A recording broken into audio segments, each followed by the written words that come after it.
এই মুহূর্তে একটা বড় মাছ উঠলে তো খুবই ভালো লাগবে। আইবা না ইনশাআল্লাহ, আশায় আছি চলে আসবে। হ্যাঁ, উদ্দেশ্য কিন্তু পূরণ হয়েছে, কারণ আমরা আজকে চিন্তা করছি যে মাছ ধরার জন্য যাবো বা মাছ ধরা দেখবো। এই সেই ইলিশ, যে প্রত্যাশিত ইলিশের জন্য আসলে আসা। আর এটা সম্পূর্ণ করার পিছনে এই তরিকুলের হাত আছে, না হলে অ্যাকচুয়ালি আসা হইতো না। এই বলছে যে চলো, তোমার যদি এত প্যারা ইলিশ খাওয়ার বা ইলিশ ধরা দেখার, তাই ইলিশ ধরতে যাই বা খেতে গেলে বলো তুমি বলো।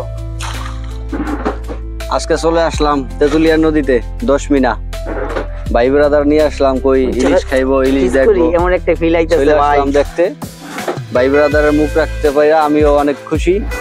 ঠিক আছে, নৌকার মাঝি আছে, সে পিছনে চলে গেছে, জাল টানা অলরেডি শেষ আমাদের। ঠিক আছে, এখন আমরা খাওয়া দাওয়া করবো, ইলিশ ভাইয়া রাখছি, লুডুস পাকায় রাখছি, সেগুলো খাওয়া দাওয়া করবো, তারপর ইনশাল্লাহ আবারও দেখি চেষ্টা করি।